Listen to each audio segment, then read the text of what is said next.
आपका आभारी हूं कि आप समय निकाल करके इस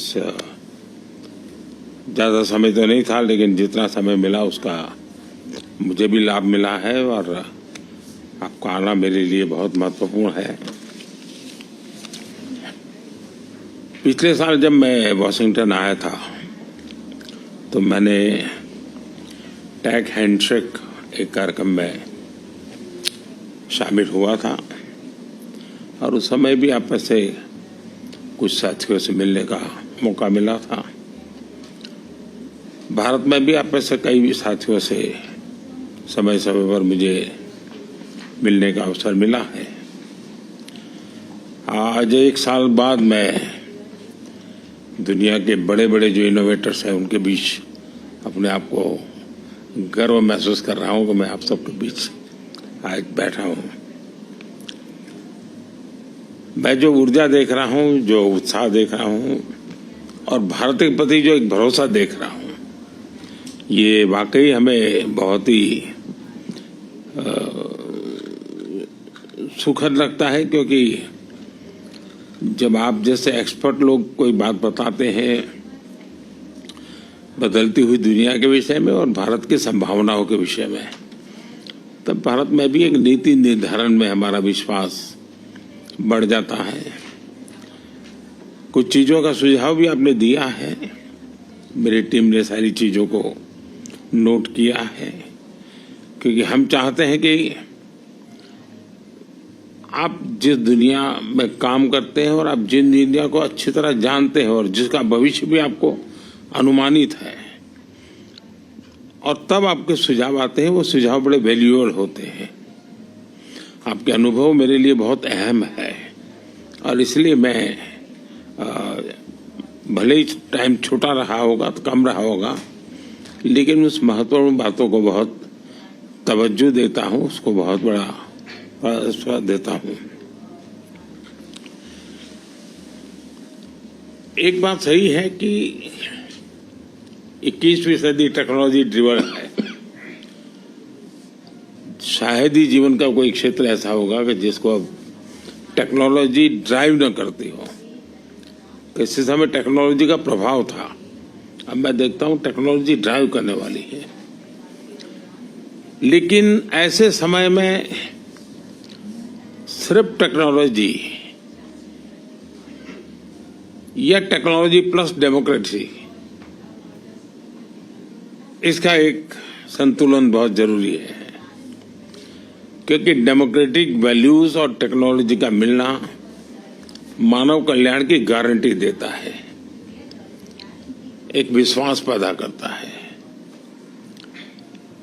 एंड टेक्नोलॉजी माइनस डेमोक्रेसी, मैं समझता हूं किसी भी संकट के लिए एक वातावरण पैदा कर देता है। और भारत एक देश है जिसके पास टैलेंट भी है, डेमोक्रेसी भी है, मार्केट भी है, और ऐसी गोल्डन अपॉर्चुनिटी मैं समझता हूं बहुत रेयर होती है जो आज भारत के पास उपलब्ध है। और आप में से बहुत एक लोग हैं जिनका भारत से के साथ निकटता रही है, आपका अनुभव भी रहा है और आपने ग्लोबल लेवल पे कई जगह पे काम किया है और भारत में भी काम किया है, तो आप कंपैरिजन भी कर सकते हैं। और उस कंपैरिजन पे भी आप देखेंगे कि आपको +1 की पोजीशन वहां नजर आएगी, और इस अर्थ में मैं इसको बड़ा महत्व मानता हूं।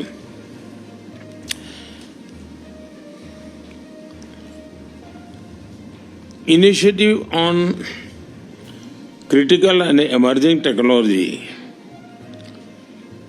आईसेट इंक्लूसिव इनोवेशन के लिए हमारे साझा कमिटमेंट का प्रतीक है।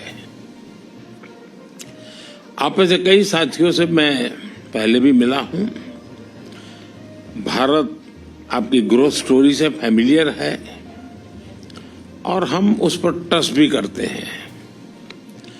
पिछले दशक में Bharat reform, perform and transform, इस मंत्र को लेकर के आगे चला है और पिछले दिनों का अनुभव से हमें लगता है कि इसमें हम गति जितनी ज्यादा बढ़ाएंगे, उसका फलक जितना ज्यादा हम विकसित करेंगे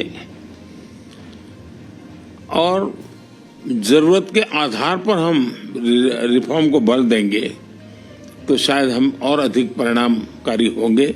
तो हमारा ध्यान इन दिनों उन बातों पर ज्यादा है। आज का भारत एम्बिशियस सपने देखता है और उन्हें पूरा करने का भरसक प्रयास भी करता है। आज भारत विश्व की 5वीं सबसे बड़ी इकोनॉमी है, विश्व की सबसे तेजी से ग्रो करने वाली इकोनॉमी है और मैं पक्का मानता हूं कि मेरा ये जो तीसरा कार्यकाल है उसमें हम 3rd लार्जेस्ट इकोनॉमी का हमारा जो गोल है उसको हम अचीव कर लेंगे, क्योंकि आज हम हाईएस्ट ग्रो करने वाले लोग हैं। जब दुनिया का सबसे बड़ा देश, सबसे बड़ी डेमोक्रेसी तेजी से ग्रो करेगी तो ग्लोबल पीस और प्रॉस्पेरिटी के भी एक आश्वासन उससे प्राप्त होता है। और जो आज आप देख भी रहे हैं, टेक्नोलॉजी विकसित भारत की यात्रा का एक अहम स्तंभ है। इसलिए आज हमने भारत में टेक्नोलॉजिकल कोलैबोरेशन और इन्वेस्टमेंट के लिए अभूतपूर्व संभावनाएं खड़ी की है। भारत की स्केल, भारत की कैपेसिटी, भारत की कैपेबिलिटी और भारत का परफॉर्मेंस, आप उसमें यूनिकनेस देखते होंगे, आपने अनुभव किया होगा। आज भारत के पास one of the most vibrant digital ecosystem है। तीसरा सबसे बड़ा स्टार्टअप इकोसिस्टम आज भारत में है और विश्व का सबसे बड़ी युवा टैलेंट का पूल भी भारत के पास है। और आपने देखा होगा पिछले 10 साल के मेरे कार्यकाल को, और शायद इसी के कारण हमें फिर से एक बार जनता ने आशीर्वाद दिया है। और मैं मानता हूं कि इन्वेस्टर के लिए और कोई भी साहस करने वाले व्यक्ति के लिए पॉलिसी स्टेबिलिटी ये बहुत ही महत्वपूर्ण चीजें होती हैं। और आज भारत एक तो पॉलिसी ड्रिवन हमारा गवर्नेंस है, लेकिन साथ साथ stable policy and predictable policy, उसमें हम आग्रही हैं ताकि कोई भी इन्वेस्टर के लिए या कोई भी वहां काम करना चाहता है उसके लिए एक एश्योरेंस उससे प्राप्त होता है और उस दिशा में हम प्रयत्नशील हैं। आज की टेक्नोलॉजिकल ट्रांसफॉर्मेशन हम रीढ़ की हड्डी के बिना शरीर की कल्पना नहीं कर सकते। वैसे चिप्स के बिना कोई कारोबार चलना मुश्किल है और हम उस दिशा में ये बात सही है कि जिस गति से दुनिया में एक विषय चला उसमें हम लेट हैं, लेकिन हम एक बार शुरू करते हैं तो हमारी गति भी उतनी तेज होती है। अब जैसे 5G में हम लेट थे, लेकिन आज हम नंबर 1 पर है। तो ये भारत की अपनी एक विशेषता भी है, स्केल भी है, आवश्यकता भी है। तो चिप के और सेमीकंडक्टर के दुनिया में हम जो पॉलिसी लाए हैं उसको बहुत ही स्वागत हो रहा है। करीब करीब सभी इस क्षेत्र के लोग भारत में आने की दिशा में आकर्षित हो रहे हैं और उसके लिए जो बेसिक नीड्स की जरूरत है उसमें हम पूरी तरह तैयार हैं। चाहे पॉलिसी की बात हो, वहां पर आवश्यक इंफ्रास्ट्रक्चर की बात हो, सेंट्रल और स्टेट गवर्नमेंट का एक सहयोग हो, इन सभी चीजों में हम साथ में हैं। और इसलिए सबसे बड़ी बात है डिजाइन। आज भी दुनिया की बड़ी बड़ी आपकी सबकी कंपनियां भी है, उनकी रिसर्च और इनोवेशन के सेंटर भारत में है। सबके सब भारत के टैलेंट से आप पूरी तरह परिचित है।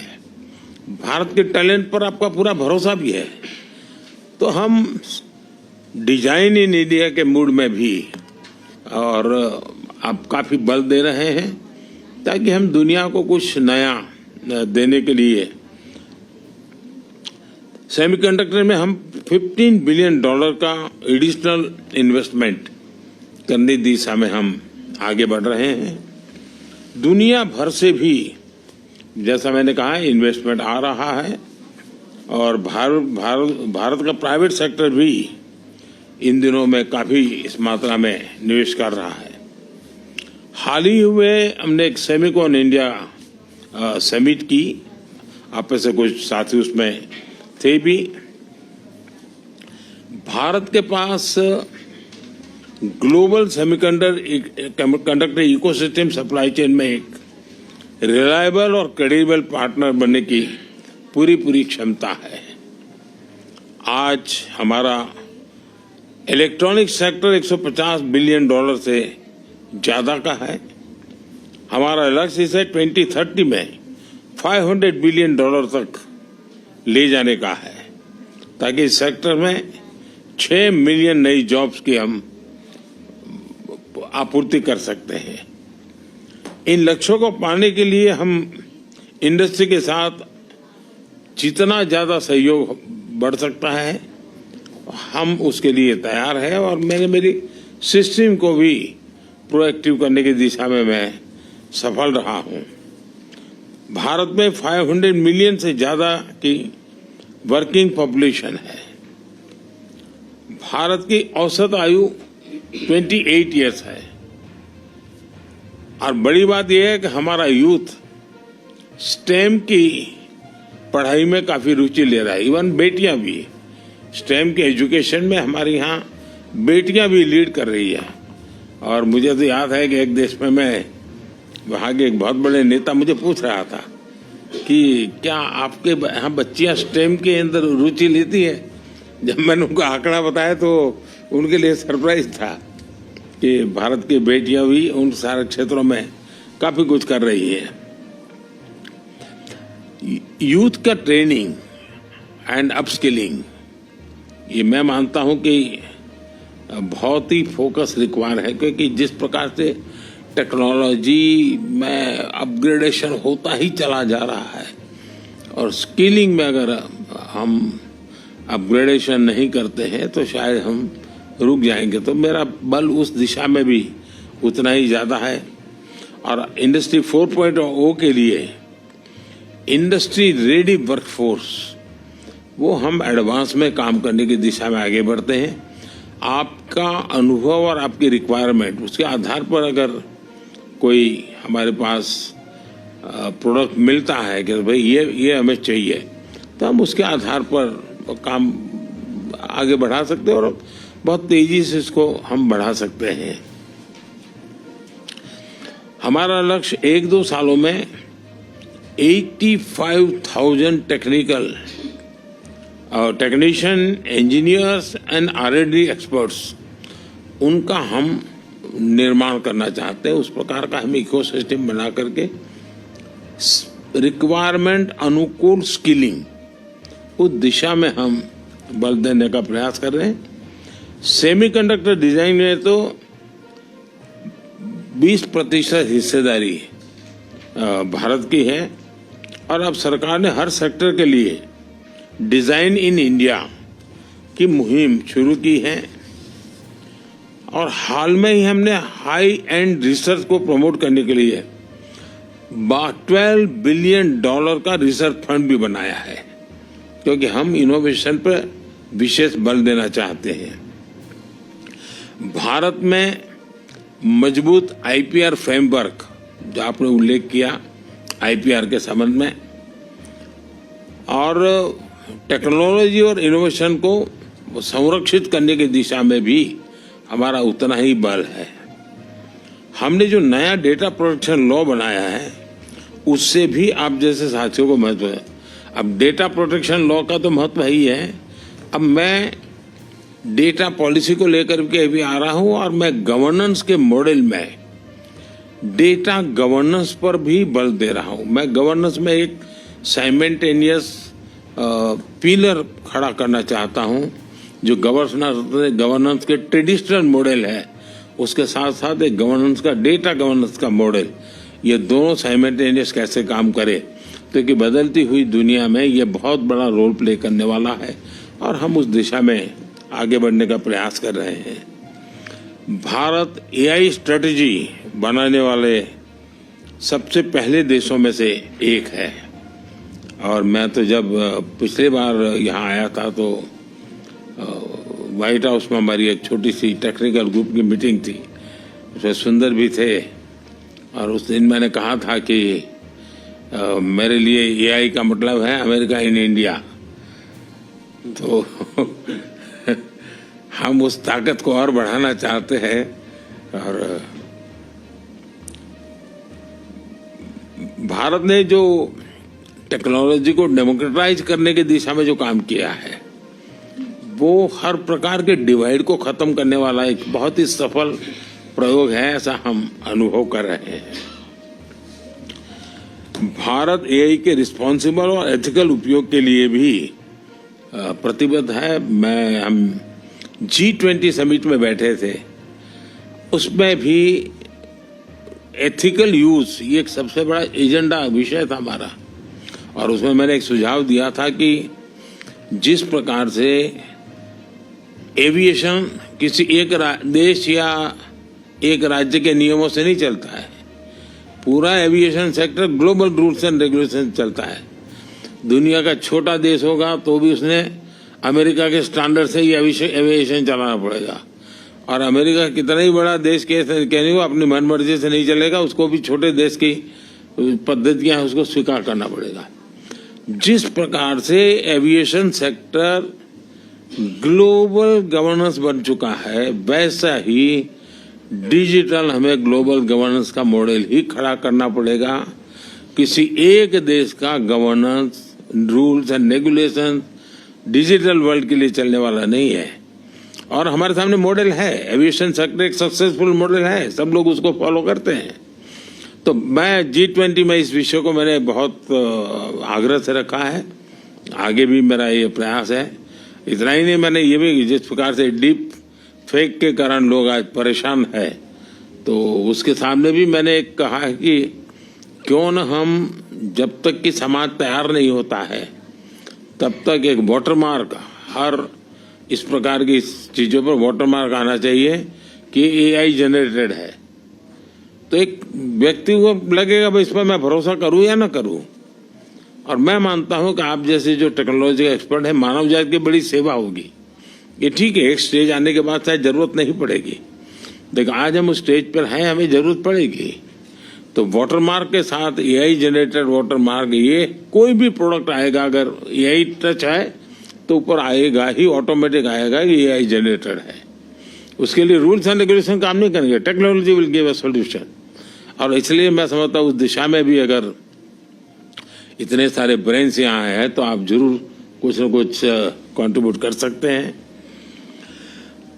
आज भारत तेजी से ग्लोबल बायोटेक पावर हाउस के रूप में उभर रहा है और जैसा आप सब साथियों ने कहा, भारत में बायोफार्मा रिसर्च प्रमोट करने के लिए एक फर्टाइल इकोसिस्टम है। भारत में बड़ी संख्या में साइंटिफिक टैलेंट पूल तो है ही है, भारत का बड़ा और डाइवर्स जीन पूल भी है। भारत की विशालता और विविधता, ये मैं समझता हूं कि वहां एक बार कोई चीज पायोनियर रही है और उसमें प्रयोग हुए हैं तो वो दुनिया में कहीं पर भी वो लागू हो सकते। इतनी विशालता और विविधता वहां भरी पड़ी है। एफोर्डेबल रिसर्च की पॉसिबिलिटी भी है और एफोर्डेबल मैन्युफैक्चरिंग और एश्योर्ड क्वालिटी भी है।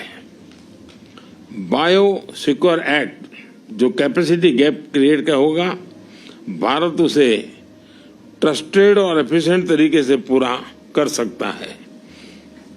बायो मैन्युफैक्चरिंग को बूस्ट करने के लिए हम बायो E3 पॉलिसी लेकर आए हैं।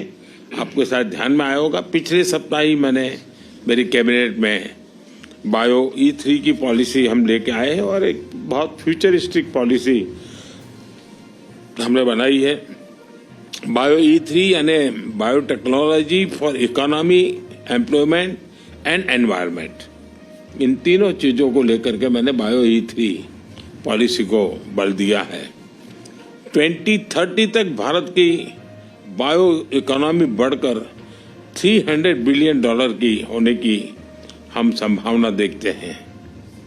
2025 तक भारत में 10,000 से ज्यादा बायो स्टार्टअप्स की संभावना मैं देख रहा हूं, जिसके कारण आप कल्पना कर सकते हैं ग्रास लेवल पर कितने बड़े काम की संभावना इस बायो के सेक्टर में भी होने की संभावना मैं देखता हूं। हमारा लक्ष्य है कि हेल्थ सिक्योरिटी और ग्लोबल चैलेंज के सॉल्यूशन देने में भारत लीडरशिप के रोल में हो, और जिसमें आप सबका सहयोग बहुत बड़ी हमें ताकत दे सकता है। भारत प्रो प्लैनेट पीपल के अप्रोच को लेकर इंफ्रास्ट्रक्चर बना रहा है, इनोवेट कर रहा है। 2030 तक 500 गीगावाट रिन्यूएबल एनर्जी के टारगेट को अचीव करने के लिए हम एक साथ कई स्तर पर काम कर रहे हैं, और इसलिए आपके लिए मैन्युफैक्चर में भी अद्भुत संभावना है। फ्रेंड्स, आत्मनिर्भर और सशक्त भारत की विकास यात्रा में आप सभी को मैं एक सहयात्री के रूप में, एक सहभागीदारी के रूप में हमेशा मानता हूं, देखता हूं, और उस प्रकार से हमारी यात्रा भी रही है, आप सबका अनुभव भी है। और मुझे विश्वास है कि भारत और अमेरिका की टेक कंपनीज मिलकर ग्लोबल चैलेंजेस के समाधान से में अहम रोल निभाएगी। मेरी टीम आपके जो सुझाव मिले हैं उसको भी, और आपने जो एक विश्वास व्यक्त किया उसको भी, हम उसको बड़ी गंभीरता से लेते हुए आवश्यकता के अनुसार उसको हम फॉलोअप भी करेंगे। मेरे द्वार तो हमेशा खुले रहते हैं। मैं हमेशा एक विद्यार्थी की तरह आप सबसे कुछ सुनता हूँ, सीखता भी हूँ, और गवर्नेंस में उसको लाने का प्रयास भी करता हूँ, ताकि मेरा देश भी उतना ही तेजी से आगे बढ़े। लेकिन मैं फिर से एक बार आप सब समय निकाल करके आए, मैं आपका बहुत बहुत आभारी हूँ, और मैं आपका हृदय से आभारी हूँ कि आप चिंता किए और इस काम को आगे बढ़ाए हो। बहुत बहुत धन्यवाद जी।